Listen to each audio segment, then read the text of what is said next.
Hi all! Everything in my video is pulled from the public domain and I am using them under the Fair Use, Fair Dealings guidelines.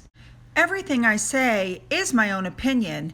You should look into this information for yourself, but I'm pretty sure I'm right. So, once again, to start this video, we're going to touch on Oprah and James Corden because people don't think that they know each other, and I'm going to prove it to you. This first video cut is from 2018.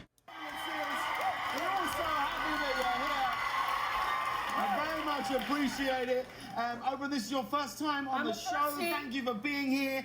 I don't know my work. And this next video I'm going to show you was done on February 17th of 2021.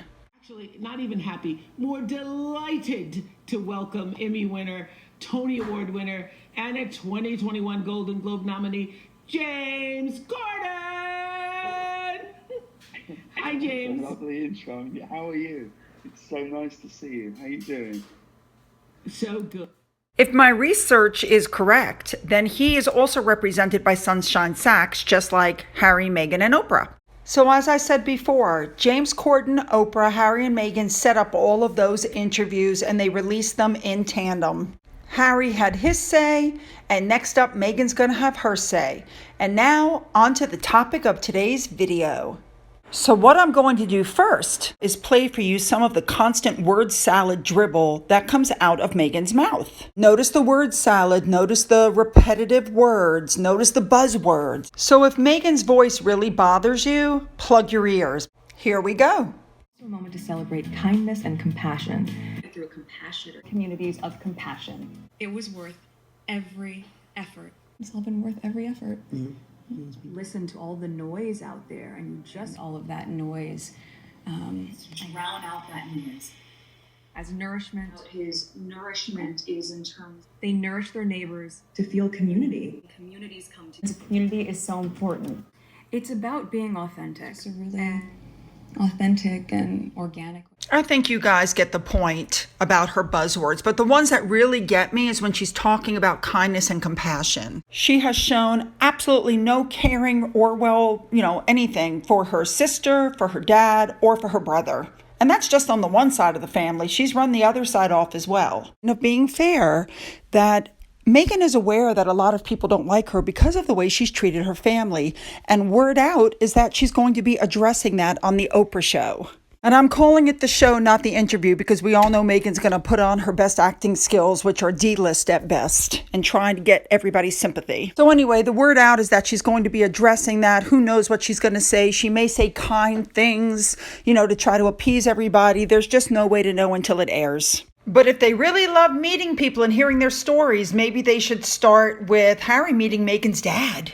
Now, you should know that the promos have started coming out in the run-up for the next week for the interview with Oprah. And the first thing that she points out is that Meghan is wearing almost a $5,000 Armani dress. Now, Meghan's dress is designed with a lotus flower on it, because the flower apparently daily resurrects itself, and so it's a symbol of revival. And a lotus seed can apparently go thousands of years without water and still bloom 2 centuries later. I think she's trying to tell us something here.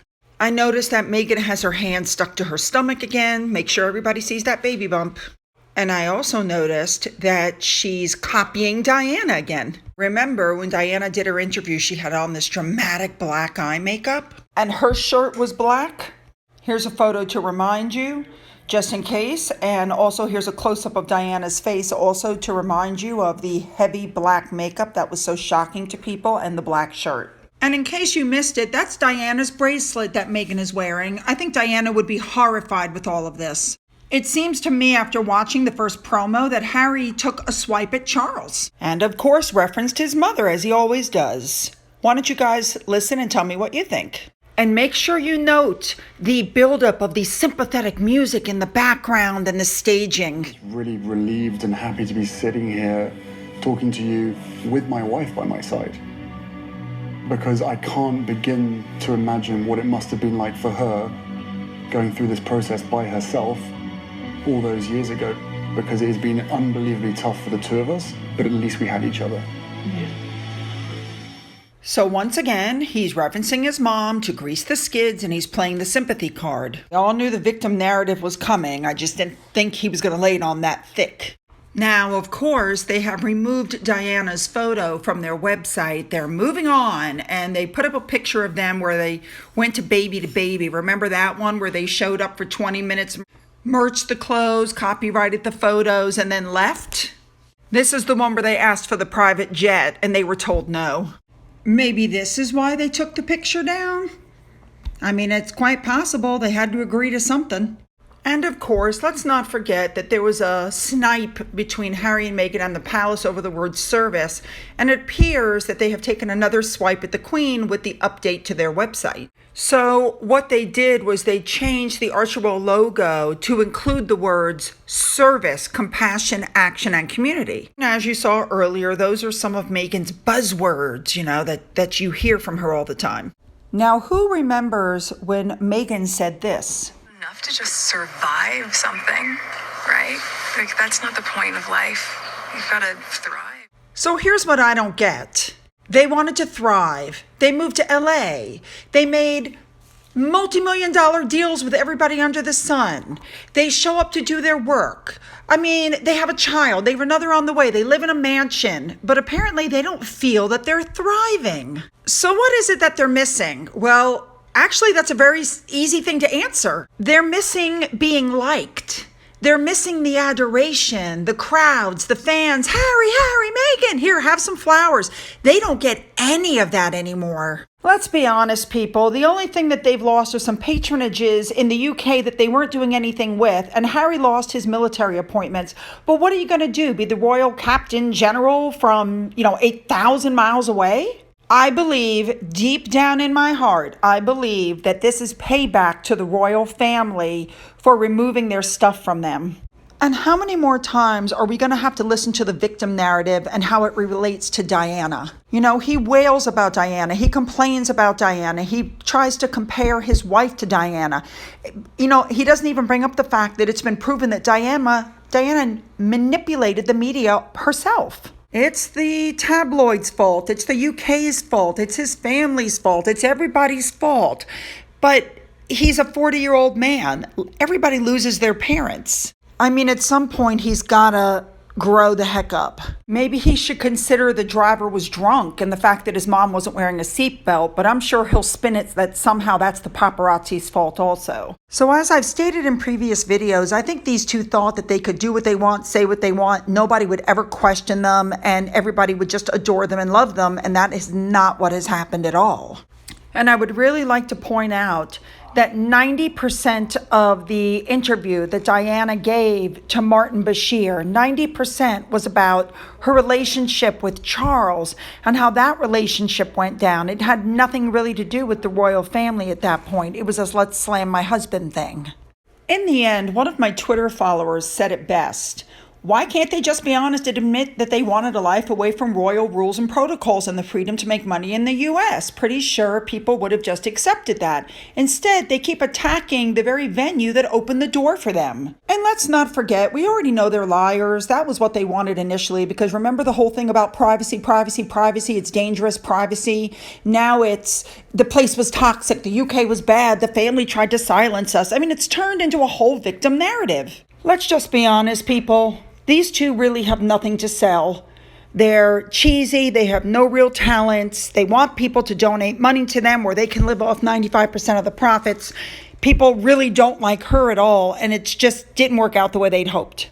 I think a big part of that was the whole do as I say, not as I do narrative. And the truth is, I think the UK liked her until the two of them became complete hypocrites. And when they got called to the mat, then it was, oh, they're bullying us, we need to go. I want to bring up one more thought. You know how the two of them have like the sugars that are like, they're like programmed minions who follow them around no matter what, they're just so fabulous to them? And they say the worst things, and Harry and Meghan won't do anything about it. So you either really like them or you really hate them.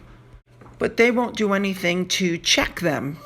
And here's a perfect example of what I'm talking about. This person was called by Harry and Meghan before to thank her for something that she did. They are aware of the things that she's saying and doing. She's in direct contact with them and with Omid Scobie, and yet when they were asked about her, they said no comment. Harry and Meghan enjoy this kind of chaos, and they're enjoying this kind of support, and that's why they won't check this person. And that's exactly what I'm talking about.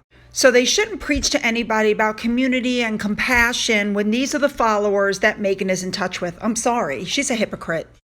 Now I'd like to catch you guys up with a bit of good news. You guys know how hard things have been for us since our beloved dog Eddie passed away, and I went down to the animal shelter the other day to see what they needed, and while we were there, my husband and I fell in love with this little guy. So we adopted him, and we're stuck between the names Finn and Dobby because of the ears. He is a project puppy. He's absolutely terrified. That picture I took where you're looking at now, he's sitting as far back in the corner of his crate as he can be. He doesn't like to be held or touched. He won't play, but we're hoping with a lot of love and attention he'll come out of his shell. And before anybody asks, we spent our own money, not yours. So while I was there, the main thing that they said that they wanted was monetary donations. So I can either do that with the coffee fund money, or I can buy a bunch of small items. You guys let me know what you want me to do. And give me your vote on either Finn or Dobby. And I'm going to end this video by pointing out what one of my fabulous followers, Susie Joe, wrote to me. What it says is, if you have two families, one is jobless, having to rely on benefits, the youngest child gets the eldest child's hand-me-downs, dad might have to sell something to pay a bill, and maybe beans on toast a couple times a week, mom and dad never go out much, they have missed dates night, when in fact they only ever do things as a family. And you compare them to family number 2 who walked away from their jobs and they're getting paid millions of dollars to do nothing. Their child has all the expensive clothes and toys and a nanny so the parents can go where they want when they want. And these two never see their bills and they don't worry about how to pay them. But the first family will be known as scrounging scumbags, and the second family are applauded for what they do.